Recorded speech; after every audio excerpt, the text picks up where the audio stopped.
Warning: the following podcast may contain coarse language and is intended for Philadelphia Eagles fans. Fuck the Cowboys.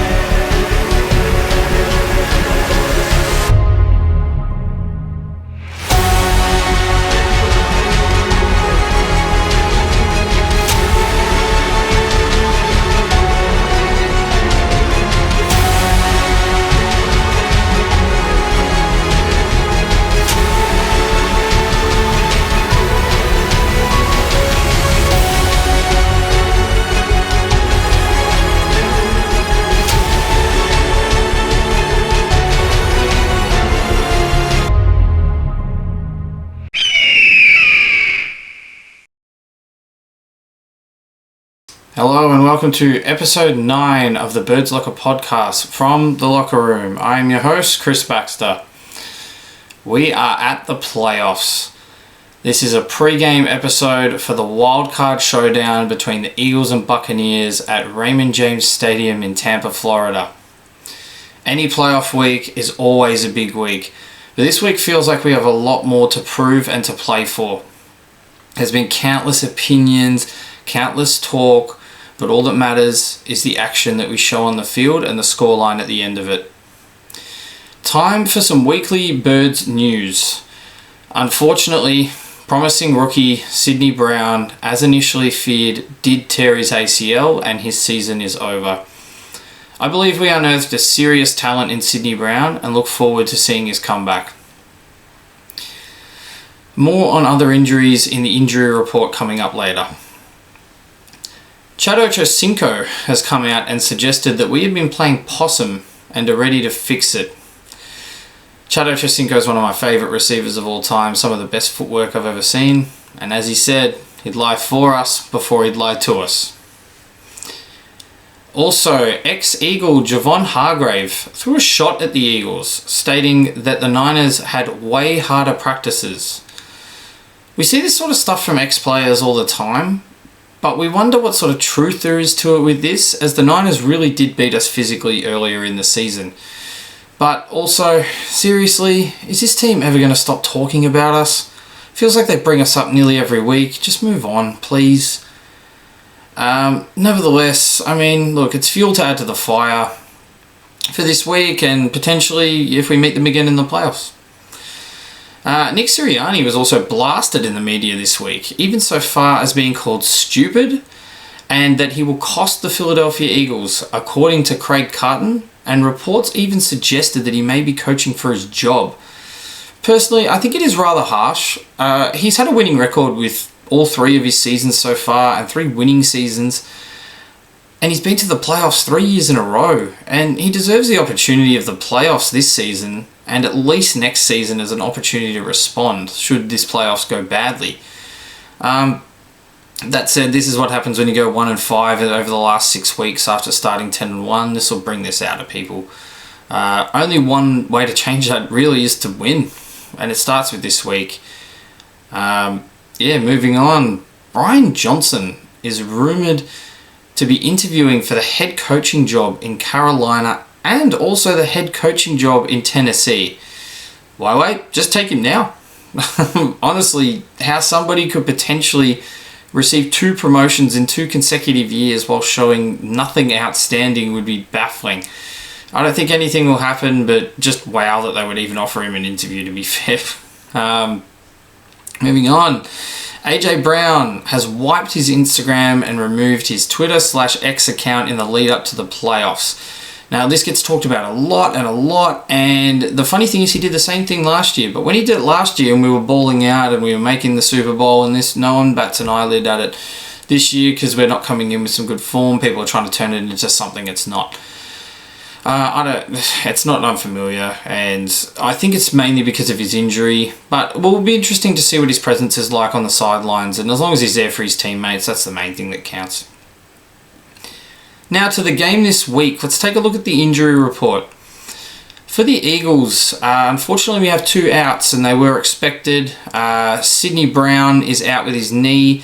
AJ Brown, they tried their best to get him up and about and ready to go. Unfortunately, he will be out and that is a big loss. Reed Blankenship is questionable with a groin. He's a tough character. I imagine that he'll play. And then we have Darius Slay is back from his knee injury. Devontae Smith is playing despite the ankle injury from a couple of weeks ago. Britton Covey suffered a groin injury in the game on the weekend, but he will be playing. DeAndre Swift is over his illness and he's back and will be playing. And Jalen Hurts, despite that nasty finger injury, is going to play this weekend and was a full participant in practice. Just going through those, there's a couple of concerns. I think we're very thin and banged up at safety, especially with Sydney Brown and Justin Evans out for the season. Along with Blankenship playing through a groin injury, we'll need some players to step up there. Potentially, whether that's Bayard playing more minutes, whether that's Maddox moving to safety. There's a few options there. That's a huge loss at receiver with AJ Brown not able to overcome his knee injury. Devontae Smith also overcoming an ankle injury for this game as well. We need guys like Alameda Zacchaeus, Quez Watkins, Britton Covey, and the vet Julio Jones to step up in their absence. Although, looking at the positives as well, I mean, Slay back is a godsend and very much needed to a secondary that has been pulverized in the last 6 weeks. We desperately need him back and ready to go. Swift is also rested and ready, and we know he's hungry, we know he's ready to eat, and we want to feed him the ball a lot in this game. Our QB1 as well is ready to go despite that nasty finger injury. And realistically, we're close to full strength on both sides of the ball. Yes, we have a couple of guys out for the year, and we have AJ Brown out on offense this week, but we're pretty close to full strength, and that's a lot to say at this point of the year. Now let's have a look at the Buccaneers. They have 1 out, which is Mike Green. They have 3 players questionable. They have Baker Mayfield, which it said that he's going to play, so you almost put him as an in instead of questionable. KJ Britt and Josh Hayes. Chris Godwin and Mike Evans were rested, so they will both be in despite appearing on the injury report, and Tristan Wirfs is also in. So for Tampa Bay, they're pretty close to full strength as well, despite they've also got their centre Ryan Jensen and Russell Gage on IR. But they are a little banged up across the board, with a few players likely pushing through the game, so it's something to look to see, especially towards the end of the game in the 3rd and 4th quarter. Players start to tire or they're a little sore. The biggest one to watch, obviously, Baker Mayfield. He's such a catalyst for their season and everything they do. Seeing how he holds up will be very interesting. Alright, taking a look at a game preview. Well, our regular season wrapped up last week with a train wreck, honestly disgraceful 27-10 loss to the New York Giants. It was our lowest score of the season. Although we did bench a majority of our starters prior to halftime, we were getting smacked in the mouth before then anyway. And we were smacked in the mouth and embarrassed. Not the ideal preparation going into the playoffs, that's for sure. And I said that we controlled our destiny, and we failed. Now we will likely live on the road for the rest of the playoffs. But that part of the season is over. Our destiny does go back in our hands now. We are now 0-0. 4-0 is the goal from here. Taking a look at our opponent, the Buccaneers finished the season with a 9-8 record. They won the lowly NFC South over the Saints in a tiebreaker. They're coming in with the opposite form to us though. We're coming in having lost 5 of our last 6 games. They are coming in having won 5 of their last 6 games, which tipped them into the playoffs.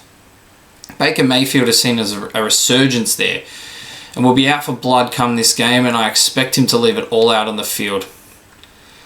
Funnily enough, they have a worse record at home than being on the road. They're 4-4 at home versus 5-4 on the road. They're open to being beaten there. They're a team that we also have some playoff history against. We are 2-3 against them all time in the playoffs, including losing to them 2 seasons ago. We owe them one here.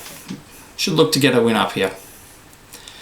Alright, taking a look at the rankings for the Buccaneers for the season. Offensively, they were 23rd in total yards, 17th in passing yards, 18th in completion percentage, 32nd in rushing yards, 21st in yards per play, 20th in points per game, 8th in interceptions thrown, only 10 on the season, 14th in sacks allowed with 40, 15th in fumbles with 21, and 6th for turnovers with only 18 on the year. Taking a look at that, they're pretty mediocre in scoring. They really don't run the score up too high. They're the worst in the league at running the ball, which is definitely something we should look to exploit, especially with the impending weather. There'll be a lot more rushing in this game, I believe. But they can move the ball with the pass. They're not super amazing at it, but they can. And it's something we've been terrible at defending, so we must be better this week. And you can get pressure on them. They're mid-table for giving up sacks. It's going to be on us to win that battle. But they rarely turn the ball over. That's a key part of their game. They may not score super high, but they also don't give you many opportunities to get that ball back in good positions. They're usually punting and putting you deep and making you have to work against their defense, which is their strength. So overall, yeah, pretty run-of-the-mill offense. Apart from the lack of turnovers and poor rushing, they're very middle of the league in most stats. Taking a look defensively, they are 23rd in yards against, 29th in passing yards against, 5th in rushing yards against, 7th in points per game against, 13th in takeaways, and 10th in sacks with 48. This defense is why they're here in the playoffs in the first place. Yes, you can throw on them, you can gain yardage, but they don't break and they don't let you run the score up and often force teams to settle for field goals instead of letting them punch it in. It's pretty simple. They're just a bend but don't break defense. But they get after the QB and have a good knack for getting turnovers as well. Overall, this team offensively isn't a big deal, but defensively they're a whole different beast, and underestimating them would bring our downfall. Hugely important to look after the football and not give their defense chances to swing momentum in their favour. Now let's take a look at the keys to the game. Offensively, they're one of the best teams in the league against the run. That said, we ran the ball very well on them in week 3 this season. Although, yeah, it feels like forever ago, but if we can establish the run, the passing game will open up, which they aren't great at defending, and we will need to run the ball well to occupy time of possession also, which has been an issue for this team. They do generate turnovers at a decent rate, and limiting those opportunities will be key as their offense doesn't give the ball back too often, so we want to win that turnover battle. And they love to get after the QB, and their sack totals coincide with their lack of giving up points. Both top 10 in the league, as they love to stall drives by getting to the quarterback. Hurts needs to use his legs and take off when necessary or step up and throw against the blitz, but we also need our pass protection to be absolutely top notch in this game. Teams have really been targeting us with the blitz as it's been working, and teams will continue to do so unless we combat it. If we're throwing well against the blitz or we're making plays against the blitz, they're going to have to stop at some point. But if they're getting us for tackles for loss and they're stalling our drives, they're going to keep doing it. And as Lane Johnson said, it's time to put up or shut up. Now taking a look defensively. They're an okay passing team and they will look to air it out more than run, so scheming for that will be key. Speaking of that, they really struggle to run the ball, so keeping that contained will make playing the pass even easier. They rarely turn the ball over, but forcing a turnover or two would be huge, and something we really need to do more of in the playoffs as we really struggled with it on the back end of the season. They're another team that we must battle to get to the quarterback. We've been losing these battles lately. The defensive line as a whole really needs to step up. Alright, let's take a look at the player watch for this game. For the Eagles, he's probably always going to be on this list, but Jalen Hurts. He's had a down season overall, especially in comparison to last year where he's almost MVP of the league. But none of that matters if you get it done in the playoffs. Nobody cares about how well you run in the regular season if you're holding a trophy at the end of it. He needs to play smart and sensible football and really look to spread that ball around, and when need be, use those legs and take off. Take us on a run, QB1, but look after that finger. Next, Dallas Goedert. I don't believe they have a good matchup for him at all. They've got some tough linebackers, and Antoine Winfield is a stud safety, but I really don't think they have anyone that matches him physically or is athletic enough to keep up with him in both aspects. He needs to be a safety blanket for Jalen and really occupy and own that middle of the field. His game is even more important now with AJ Brown out. We're going to need some receiving guys to pick it up and take up that slack. Another big game for DeAndre Swift. He had a monster game against them last time out. It proved to be very difficult for them to contain. He'll be a big factor in establishing the run and making life tough for their defense, but also he factors in the passing game as well. It's a big game for receivers not named Devontae Smith. Somebody needs to help carry the load when AJ Brown isn't there. Anybody, doesn't matter who steps up, but somebody has to make the plays that will allow this passing game to thrive and keep us going another week until we get AJ back. Doesn't matter if one guy's going for 200 or four guys are going for 50. We need someone to pick up that slack. We're looking at Quez Watkins, Alameda Zacchaeus, Britton Covey, and the vet Julio Jones. This is a huge week for the entire defensive line. Will somebody, anybody, please step the fuck up and make a play or two on this D-line? It's been Reddick with a sprinkling of Carter and a first half of the season from Josh Sweat, and from there it's a ghost town. We need pressure and sacks. It's that simple. It's what this defense was built on, and without it, we won't last long in the playoffs. Baker is banged up. Our best chance is to get to him and to get to him often. If his day sucks, our day won't. It's a big week for Kevin Byard. We brought him across to be a good player and a veteran leader. He's had some struggles, he's had some minor good plays, but there's no bigger moment than now to prove himself, especially with Sidney Brown going down. We need someone to step up, and that somebody is him. It's big for this secondary as well, especially Darius Slay, James Bradbury, and Avonte Maddox. You could also include Keely Ringo and Eli Ricks in here also. But let's be honest, the Bucs will be trying to move the ball through the air more often than not. Even if the weather's bad, they still have their two great weapons in Godwin and Evans. Regardless of where they line up, we must shut them down to slow their offense and give our D-line a chance as well to get home. I know I keep saying it's a player watch, but Nick Sirianni's here again. This game is bigger than just a playoff game for him. A loss here would put him right in the hot seat for next season, especially if it's a bad one.